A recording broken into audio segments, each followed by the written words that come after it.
আসসালামু আলাইকুম ইব্রিয়ান, সবাই কেমন আছেন? আশা করি ভালো আছেন। আজ কলা গাছের ডেগা ভর্তা বানাবো। প্রথমে গাছ থেকে পেরে নিয়েছি, পেরে নিয়ে ভিতরে সাদা অংশটুকু নিব। ওইটা দিয়ে ভর্তা বানালে খুবই টেস্ট হয়।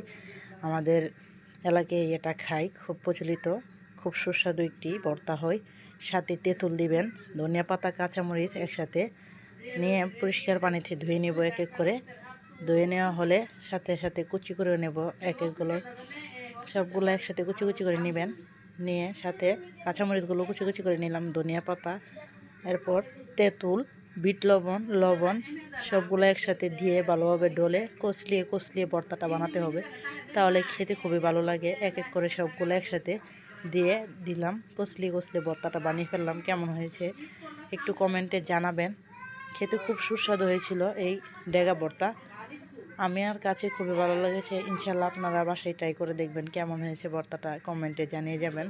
এভাবে ভর্তা বানিয়ে খাবেন, সাথে একটু কাসুন্দি দিবেন, তাহলে খেতে খুবই ভালো লাগে। পরিবেশন করার জন্য সাথে একটি কলা পাতা নিয়ে নিলাম, কলা পাতার উপর এক এক করে ভর্তাগুলো তুলে ফেললাম। দেখুন ভর্তাগুলো কতটা সুন্দর হয়েছে, খেতে খুব সুস্বাদু হয়েছে।